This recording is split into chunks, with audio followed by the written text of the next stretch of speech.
questions for you. First of all, how many of you have ever read a book by C.S. Lewis? Raise your hand.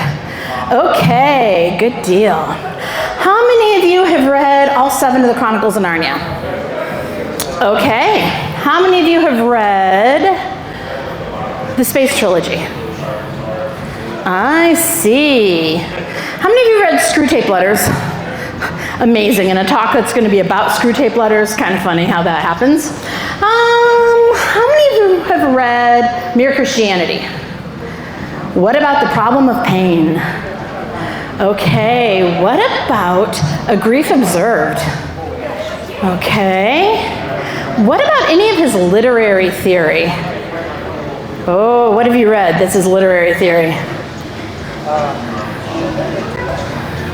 This is the stuff he wrote for his real job as a professor. What have you read? The Abolition of Man. The Abolition of Man? That was a lecture. It was a lecture. 3 Loves. The 4 Loves? I think it's going to have to go to the Abolition of Man because the name of the book was The 4 Loves. But good job, good job. Okay. 20 years ago that I read it. Okay, well, thank you. So I'm going to ask another question. I've given away the prize, but what would you guys say? If someone said, well, who's C.S. Lewis? What is he best known for? What would you say? Narnia. And if someone said, well, I didn't know the guy who wrote Narnia was a Christian, what would be a Christian book you would say? Oh, of course, because he wrote Mere Christianity. Mere Christianity. So what's interesting is, of course, the Chronicles of Narnia have had multiple movies by BBC, Disney, and now Netflix based on their, if you didn't know, Netflix is working on a Narnia series based on the stories. But then Mere Christianity, which I just mentioned, Christianity Today calls it the most important book of the 20th century. Huffington Post, a few years back, did an article about the most important books in the history of Christianity across 2,000 years, and Mere Christianity was on that list of the 20 most important books.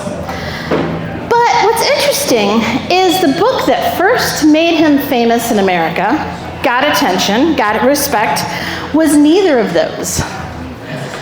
In 1957, the first American edition of the book Screwtape Letters was so popular that it got C.S. Lewis's picture on the cover of Time magazine. And I confess, when I thought about whether or not I was going to do a PowerPoint, I was like, there's one picture I wanted to show you. Only one, that one. But you can Google it. Oh, don't look at the AI one because I found a really funny AI one. But no, look for the real one. You'll see the difference. So, it's been 83 years since Screwtape Letters got Lewis on the cover of Time magazine. But I'm going to argue that this book is just as relevant now as it was when it was first published. In order to explain why I say that, however, I'm going to first share a little of the context of English. That's the language I speak. Okay, I found it. In order to say that, I'm going to share a little bit about the context in which it was written, and then talk about some things in the text itself. I am going to tell you what I'm not going to do. I'm not going to go through the book chapter by chapter. I know I have seen other people try to do that, but the reality is we don't have that much time, and there are a lot of very good books that do that, including one that was just released Wednesday, like 2 days ago. It's written by William O'Flaherty. It's called the Screwtape Letters Handbook, published by Winged Lion Press. Winged Lion Press, that is, Screwtape Letters Handbook. Highly, highly recommend it. Okay, but today we're going to look more instead at some of the main ideas that are shaping a lot of what happens in Screwtape Letters. So first we're going to talk about the context. September 1st, 1939. Anybody here know what happened on that day? September 1st, 1939. Germany invaded Poland, which led to what? 3 days later, England declared war on Germany, and we all went into World War II. Granted, America joined later, but anyway. So on September 1st, before England even declared war back, Knowing what was coming, the English government began what they called Operation Pied Piper, in which 1.5 million people, mostly children, some pregnant women, and other particularly vulnerable people, 1.5 million people were evacuated from London and other potential bombing targets in England. They were sent to the countryside, places that they thought were safer, and usually they were sent to live with people they'd never met before. These people would be volunteers who said, of course, I will do my duty and let strangers come and live with me. They thought it might last for a few weeks. Some of the people who were evacuated from London, especially children, stayed away from home for 5 years. Some of those children never saw their parents again because their parents died in the bombings. But the families that took them in, as I said, did so out of a sense of duty or patriotism, and one of those families was the household of C.S. Lewis. C.S. Lewis and a woman named Mrs. Moore, her daughter Janie, his brother Warnie when he wasn't away fighting himself, all lived together in a house called the Kilns. And at that house, there were 4 little girls who were sent to live with them. And if you like to read people's letters, C.S. Lewis and the collected letters that Walter Hooper put together, C.S. Lewis makes some great comments about these children. He says things like, he praises the girls' inquisitiveness when he's writing to his brother Warnie, who left. He talks about how these girls who grew up in England, where they have religious education in schools, somehow know nothing about Christianity. And the other thing he noticed was these girls constantly needed to be entertained. He'd say, oh, go play tennis. They'd come back and say, what can we do now? He'd say, well, why don't you go feed the chickens? Okay, we fed the chickens, now what? Now today we might look at that situation very differently. In fact, everything that happened in that we would look at very differently today than they did then, but they were doing the best they could because the assumption was that London was going to be bombed any minute now. And of course, eventually it was. But at that time, Lewis was not famous. He had not written any of the books that he's became well known for yet. He was just a college teacher at Oxford University, primarily writing academic studies with names like The Allegory of Love or Studies in Words. He had published some fiction, Out of the Silent Planet, and another allegorical novel called A Pilgrim's Regress. But somehow, it seems that the arrival of these children changed not just his most famous books, the Narnia stories, but his other writing too. There was actually one book that he had pretty much finished when they arrived, and he'd been reading it out loud to the Inklings, his group of writers, friends that he would get together once a week, and they'd read out loud things that they were writing to each other. He had read out loud a book called The Problem of Pain. He had started reading this book because they knew for quite a while in Europe that war was coming. It was inevitable. It was just a matter of when. And he'd started writing that book then. And shortly after the girls arrived, he sent The Problem of Pain to his publisher. That book begins by explaining how, before he became a Christian, Lewis thought that the existence of pain proved that God could not exist. He then spent the rest of that book addressing a variety of ways to think about the dilemma, focusing largely, but not completely, on the concept of free will. Now, when this book was published, England was preparing for ground invasion, which never happened, and aerial bombing, which did happen, and killed more than 60,000 civilians, a high percentage of them in London. The question, would a good God allow bad things to happen, was on many people's minds. And these girls, these children, were asking Lewis the same things. In fact, one of them, her name was Jill Freud. When she grew up, she wrote some things about her memories of staying with Lewis. This is a long introduction, I know. This is the context, though, that Screwtape Letters was written in. But she's written a few things about her memories of staying with Lewis and Mrs. Moore, and that he would answer any question she had, even if it was a tough one, about things like, do you think I'll ever see my parents again? Or, why does God allow people to be bombed? As he's talking to these children, of course we know that he got an idea for a book for them, a book about 4 children who were sent away from home because of the air raids. And if you don't know what that is the first line of, I highly recommend that at 3 o'clock you go over to the Urbana Seminary tent. There's a reader's theater. You'll find out. But those children weren't the only ones asking that question. At the same time, BBC Radio. Now, England had started television right before World War II.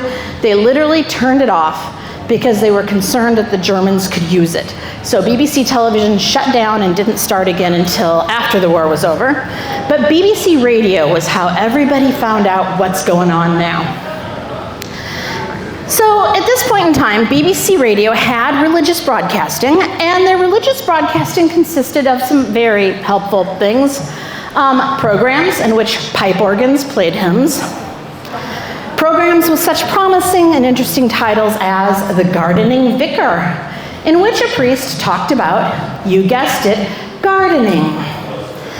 James Welsh was the director of religious broadcasting at the BBC, and he realized pretty quickly that while everybody's asking some scary questions about what's going on in the world, these programs were not only not offering anything helpful, but they were downright tone deaf. So he began a search for something new to give hope and meaning to his listening audience. And he picked up the newly published book, The Problem of Pain. So he quickly writes to the author asking Lewis if he'd be willing to speak to the nation over BBC Radio about, well, the topic of that book. Christianity, pain, God, anything like that. Anything that would be helpful for a whole country to hear, to think about. Now, if you want to know the rest of that story, that first letter led to a whole series of radio programs over 4 years, which were then turned into the book Mere Christianity. I highly recommend a book called C.S. Lewis at the BBC by a guy named Justin Phillips. I believe that is actually the British name. The American publication is C.S. Lewis at a Time of War. Very interesting story. But Welsh did not know when he reached out to C.S. Lewis that in the time between the publishing of The Problem of Pain and Lewis sitting there talking to these girls and listening to other people talking about their fear and what are we going to do, the time between the publishing of The Problem of Pain and the first letter he sent to its author, C.S. Lewis had actually already begun a new project. He explained the new project in a letter to a friend.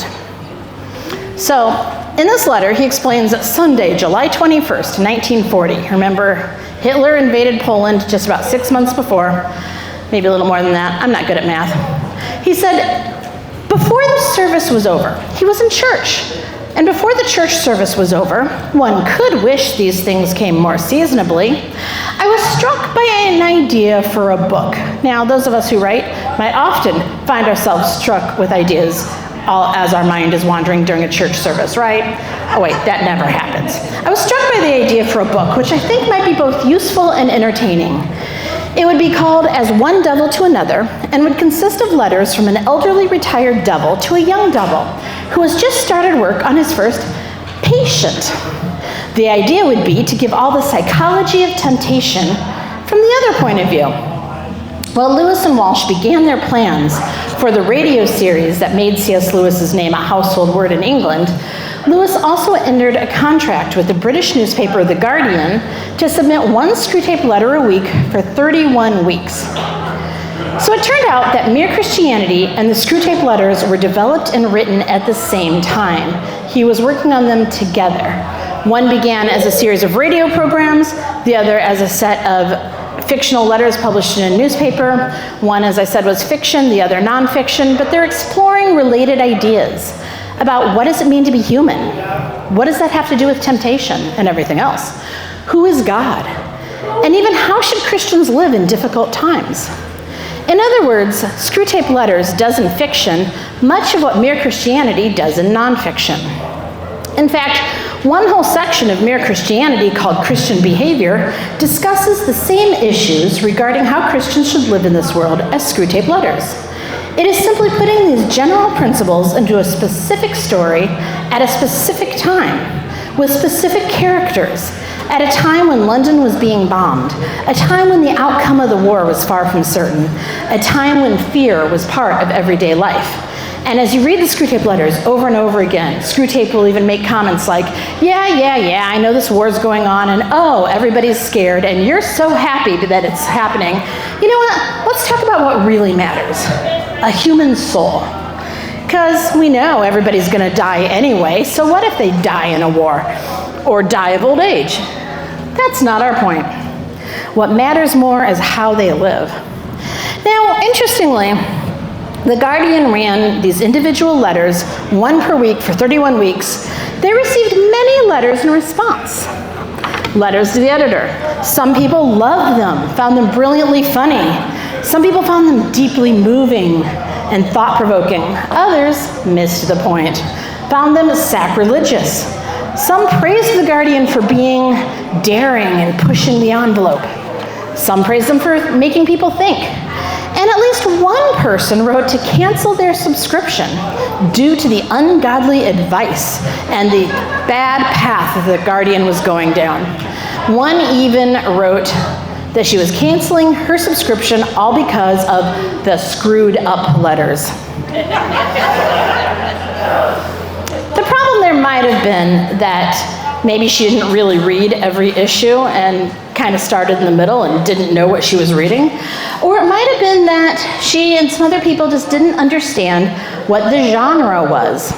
Those of us here who have a dark history of having been English teachers at one point, or some of you who do biblical studies, know that the term genre, well, anybody here at a music fest, you know what a genre is. It's a type, a style, a category, and there's certain things you expect from that category.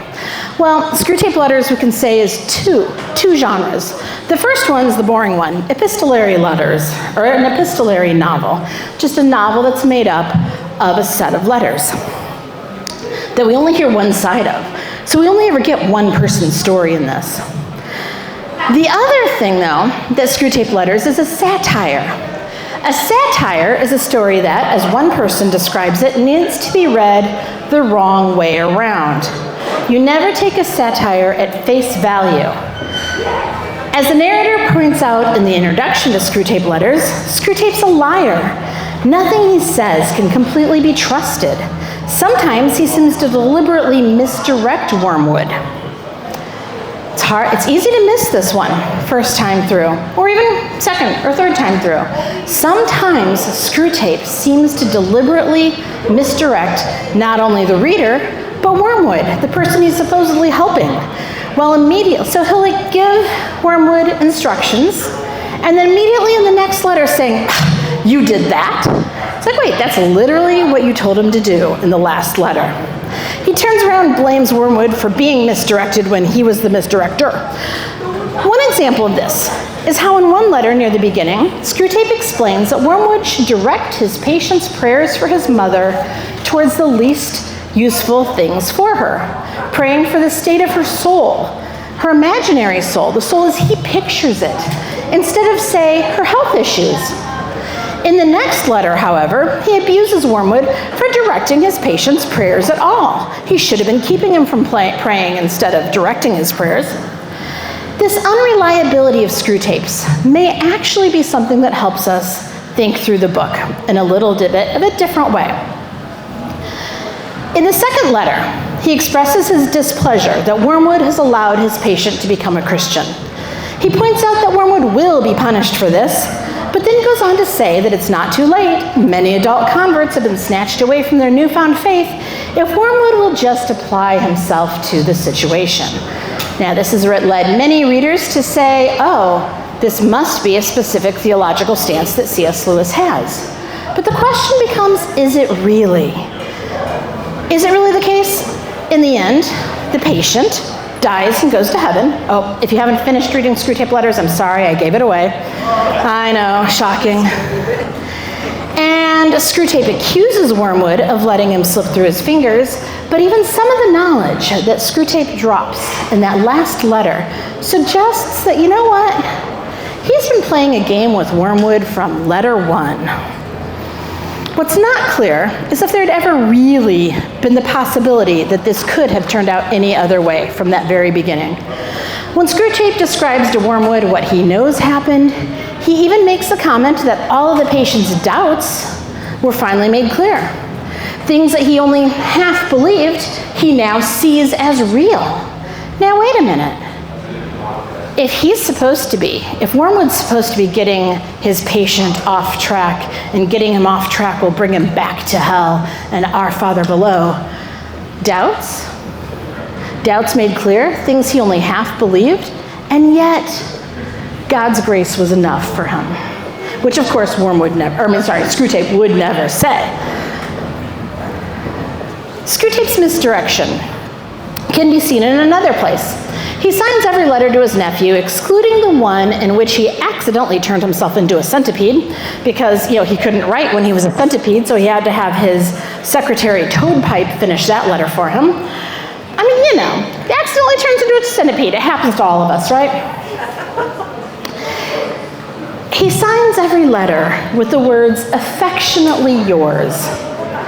You know what? This should have actually raised an alarm for Wormwood, because throughout the letters, Screwtape continually claims that there is no such thing as what the enemy, that is God, calls love. Instead, Screwtape argues, humans and God, and everyone else who uses that word, actually mean a form of devouring, a form of consuming another being. In one letter, he slips up and says, God really loves the vermin. Then Screwtape apologizes in the next letter and explains that of course he doesn't really mean that, because no one can really mean what God calls love, not even God himself. What God calls disinterested love, Screwtape argues, is just another form of devouring. Now let's think for a second. Affectionately yours, Screwtape says, over and over and over again. I have a lot of affection for you, Wormwood. You're my nephew. It takes on a sinister tone, doesn't it? In fact, we can see this most strongly in the last letter, which I will read a little bit of it to you. My dear, my very dear Wormwood, my poppet, my pig's knee, how mistakenly, now that all is lost, you come whimpering to ask me whether the terms of affection in which I address you meant nothing from the beginning. Far from it. Rest assured, my love for you and your love for me are as like as two peas. I have always desired you, as you, pitiful fool, desired me. The difference is that I am the stronger. I think they will give you to me now, or at least a bit of you. Love you? Why, yes. As a dainty a morsel as ever I grew fat on. Lewis's fictional hell has a unique bent of its own as well. It's not the chaotic place of torment shown in a Hieronymus Bosch painting, or as is seen in dozens of medieval altarpieces, nor is it like Dante's orderly set of circles in which people guilty of all different sins are assigned to corresponding punishments. It's also not Milton's volcanic landscape with a lake of fire and storms consisting of whirlwinds and hail. Instead, it is a bureaucracy with undersecretaries and oversecretaries and a system of advancement in which Screwtape himself has worked his way from being a junior tempter into an administrative position. In the introduction to one of the editions, Lewis explains why he made this choice. I live, he said, in the managerial age, a world of admin. The greatest evils are not now done in the sordid dens of crime that Dickens loved to paint. It is not done even in concentration camps and labor camps. Now remember when he was writing. The greatest evil is conceived and ordered in clean, carpeted, warm, and well-lighted offices by quiet men with white collars and cut fingernails and smooth-shaven cheeks who do not need to raise their voice. Hence, naturally enough, my symbol for hell is something like the bureaucracy of a police state or the offices of a thoroughly nasty business concern. What business, you ask, is hell engaged in? They're creating food for themselves out of souls. When they win souls to our Father below, also known as Satan, they do not just collect them, but they eat them, they devour them. Screwtape makes it clear that they do not only devour the souls of humans, but also those of young demons who fail at their task. That helps Wormwood, right? Get his work done right. Lewis's hell is unique for its time, but has influenced later images of hell. Probably the one best known is that of the Amazon series, the Neil Gaiman book, Good Omens, in which both heaven and hell are presented as bureaucracies, which is a whole other conversation for a whole other day. Now, thinking about the temptation itself, that goes throughout the whole book. A perusal of all the temptations that Screwtape and Wormwood discuss show that they all fall into three categories. The first I will call embodiment. Certain temptations work because they are based in the fact that we are embodied beings. We are not just souls. We're not even a soul with a body. I know there's a quote that was wandering around Facebook attributed to C.S. Lewis that says, you are not a body or something. It says something about, it divides the soul and the body. But throughout Screwtape letters, it's clear that Screwtape and Wormwood are thinking of people, and as far as they can tell, this is the way God designed it. It's part of what ticks them off a little bit, that people are a combination of soul and body. You're both. You're not just one or the other. And because of that, there are certain temptations that are going to work in certain ways, and there are even points when Screwtape says, okay, Wormwood, I know this doesn't make sense to you, but that's just because you don't have a body. So, that's the first one, embodiment. The second is relational. Humans are relational creatures as well as embodied ones. These relationships provide plenty of opportunities for temptation. We'll get back to that in a minute. The third is personal or spiritual, both your thoughts and your prayers. Each of these to Screwtape is a battleground primed for either God's or the devil's victory. The embodied nature of humans is the area that Screwtape addresses the most. Screwtape is both mystified and disgusted by the way God combined pure spirit and animal flesh to make a whole new creature. He refers to them, that is us, as disgusting little vermin, because it is the embodiment of spirit and flesh that offends him so. This happens several times throughout the letters, coming back to this point even in the final letter, the one written after the patient has died and gone to heaven. In this letter, Screwtape talks through what he knows Wormwood has already experienced. Is it really for Wormwood's benefit, or simply because he wants to torture him again? Screwtape seems particularly offended by how this man who has just died can stand in the presence of angels and the presence of God, and he can't. Here's what he says. The degradation of it, that this thing of earth and slime could stand upright and converse with spirits, for whom you, a spirit, could only cower. Notice, even though this patient no longer has a body, Screwtape is still talking about him as a combination, a thing of earth and slime. Screwtape goes on. This thing of earth and slime can talk to spirits that they can't. He had no faintest conception till that moment of how they would look, and even doubted their existence. But when he saw them, he knew that he had always known them. Which again, really ticks Screwtape off. When the patient had been removed from the flesh, that is, when he died, and he died in an air raid, by the way, just like he was afraid of, he is now only spirit. Not the combination of flesh and spirit that a living human is, but Screwtape refuses to acknowledge this state of affairs.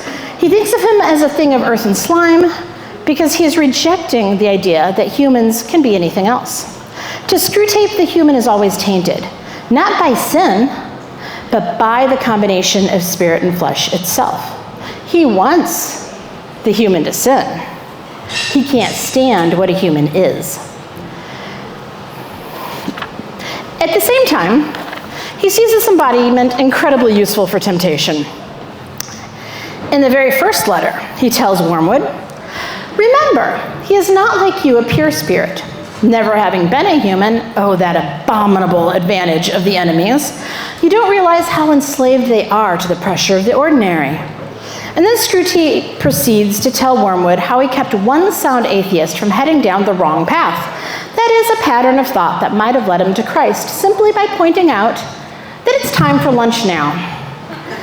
The embodiment of this person, the fact that he was hungry for lunch, kept him from heading down what Screwtape thought, again, was the wrong path, a path towards thinking about God and goodness. Screwtape also writes about what he calls the attacks on the patient's chastity. He makes it clear this is another kind of devouring, of another way of using another human for your own ends. However, even though he talks about this, he doesn't spend a lot of time on it. He'll say a little bit here, a little bit there. But then he's like, but we're kind of bored with that topic because we don't have to deal with it. So other aspects of temptation that has to do with embodiment that Screwtape discusses includes gluttony. And he gives gluttony multiple categories. There's not just eating too much, which is what we like to think of that as, but things like the gluttony of, I want just the right food served the right way by the right people. That can be just as much a sin against your neighbor as anything else. He also talks a lot about things that have to do with the day-to-day, the particular expressions that one person can make that particularly bothers someone close to them. You know how this goes. There's somebody you know that's around you all the time. They have a way of saying something that really irritates you, or doing something. And every time they do it, you assume they did it on purpose. But you know what? You forget, as Screwtape points out, you as a human forgot that you do things that bother them. And if they get bothered by something you did, it was never on purpose. But what they did was always on purpose. Yeah, Screwtape can use that one too. He points out that in that situation and many others, humans largely ignore the implications of this embodiment, of our being a spirit combined with a body. But also that relationship and embodiment actually go together. It's especially notable, he says, in the way we pray. At one time, it was considered good form to get on your knees to pray. But the modern mode of praying, generally, we don't do that, unless we're in a certain kind of church.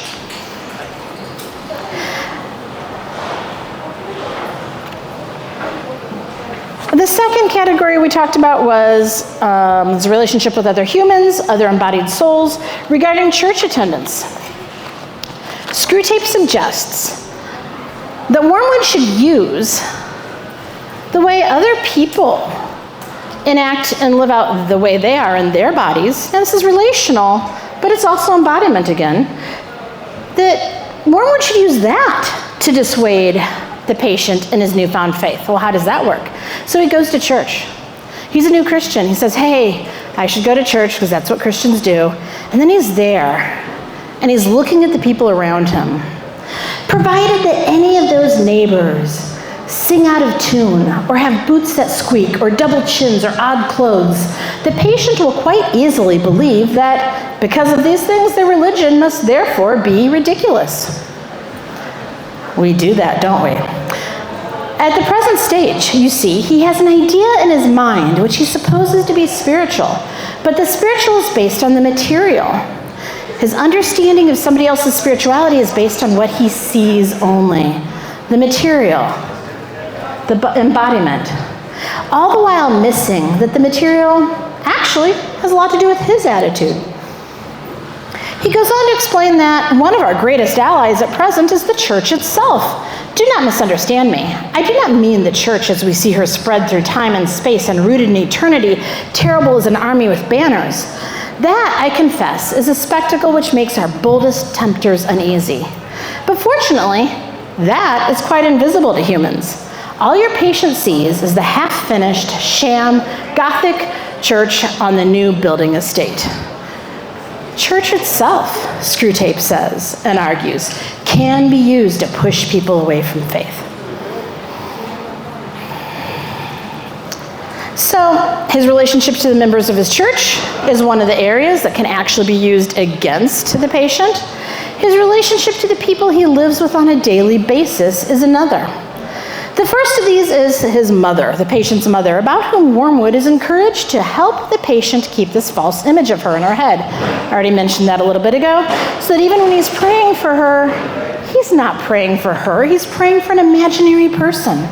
He's also encouraged to help the patient pay attention to the things about her that annoy him, assuming that she does them on purpose, as we said before, with her expressions, behaviors, and other things that annoy him. Wormwood is encouraged to take that to a place where he says things with the intention of hurting her, but is personally offended if she gets hurt. The patient's relationship to newfound friends is also a source of temptation. They disparage the very faith he aligns himself with while subtly encouraging him to join their side. These friends take him into places where he does things to impress them. He wants to stay in their inner circle, but not because he enjoys them. And that's an important point. When Screwtape is encouraging Wormwood to make his patient stick around these people over here, it's not because they're people he really likes. Screwtape over and over and over again tells Wormwood, don't let this person do the things they really like, because enjoyment is a creation of God. Enjoyment is what God wants people to do. Instead, have them do it because it's cool, because it's trendy, because it's what everybody who's urbane does. Whatever you want to do, keep them away from enjoyment, because enjoyment, Screwtape believes, leads to the enemy's camp. And I said the third area of temptation is the mental spiritual. He says, keep his mind on his inner life, says Screwtape. He thinks his conversion is something inside of him, and his attention is therefore chiefly turned to the state of his own mind, or that very expurgated version of it, which is all you should allow him to see. Encourage this. Now, what's Screwtape saying? He's saying that as long as you can keep the patient thinking about faith, his newfound religion, as something inside of him only, you got him in a pretty good place for a tempter, because it's how we relate to others that helps us grow, that strengthens things, that can lead to solid friendships and relationships that will bring him closer to the kingdom of God. This area of temptation also includes the thoughts that the patient has about God, which, because Screwtape is doing his best to give Wormwood Screwtape's view of God, it reveals very little understanding of who God is, what God's all about. So God is to Screwtape, as we said before, the enemy. According to Screwtape, God made the world, designed humans, those creatures that Screwtape hates so much, but God made humans to enjoy the world, to enjoy the things that God has made. Satan and company cannot even make new sins. They can't create. All they can do is take things that already exist and twist them. They can take the good and make it into something bad, but it has to have already existed as something good. Now that's an idea he gets from St. Augustine. So it's an old idea, but Lewis brings it back around. According to Screwtape, God has created a wonderful world for his favorites, the humans, to live in and enjoy. Screwtape points out to Wormwood that enjoyment, real enjoyment, of any one thing is antithetical to everything that they, the denizens of hell, believe in. Here's what Screwtape says about God. He's a hedonist at heart. All those fasts and vigils and stakes and crosses, they're only a facade. They're only like foam on the seashore. Out at sea, out in his sea, there is pleasure and more pleasure. He makes no secret of it. At his right hand are pleasures forevermore. I don't think he has the least inkling of that high and austere mystery to which we rise in the miserific vision. He's vulgar, Wormwood. He's filled his world full of pleasures. There are things for humans to do all day long without his minding in the least. Sleeping, washing, eating, drinking, making love, playing, praying, working. Everything has to be twisted before it's any use to us. Nothing is naturally on our side. In Screwtape Letters, God is a creator who wants to give his people good things. He wants to see them enjoying themselves. Never forget, Screwtape says, that when we're dealing with any pleasure in its healthy and normal and satisfying form, we are, in a sense, on the enemy's ground. God is the creator who made the revolting hybrid that are half spirit, half animal. But most importantly, God is a mystery to Screwtape. He is the enemy because Screwtape and everyone else in hell believes he is lying, especially about this concept of love. One of the most fascinating passages in the Screwtape Letters involves this mystery. So I'm going to go ahead and read it. The real reason one comes to talk as if he really had this impossible love is our utter failure to find out his real motive. What does he stand to make out of them? I do not see that it can do any harm to tell you that this very problem was a chief cause of our father's quarrel with the enemy. When the creation of man was first mooted, and when even at that stage the enemy freely confessed that he foresaw a certain episode about a cross, our father very naturally sought an interview and asked for an explanation. The enemy gave no reply except to produce the cock and bull story about disinterested love which he'd been circulating ever since. This our father could naturally not accept. He implored the enemy to lay his cards on the table. He gave him every opportunity. He admitted that he felt a real anxiety to know the secret. The enemy replied, I wish with all my heart that you did. God is love. He even wishes Screwtape and Satan understood his love. But Screwtape and company cannot understand it. Now, I'm running out of time. I haven't even gotten to the part about advice for living in uncertain times, so I apologize, but I'll sum it up really quickly. Screwtape discusses with Wormwood all the things that make the patient worried about the world he lives in. The bombings, the war, invasion. He's young enough that he might get called up, conscripted into the fight the battles. What's going to happen if? What's going to happen if? Even questions like, should he be a pacifist? Or should he be someone who's ardently someone who's my country all the way, no matter what? Should he be someone who is willing to sacrifice other people for his own cause? But Screwtape points out that the best tool for them is fear. The man can spend much of his time worrying over things that will never happen, that never have happened. He's spending his time on nothing, literally nothing, things that won't happen. Of course, when you get to the end of the book, you discover one of the things the patient was very much afraid of did happen. He was killed at night when the bombs were dropping. But here's how it ends. He realizes, that patient realizes his fear was nothing. It meant nothing because he is now beyond fear. He's in a place where he cannot fear anymore because fear is the devil's work. And we'll stop there.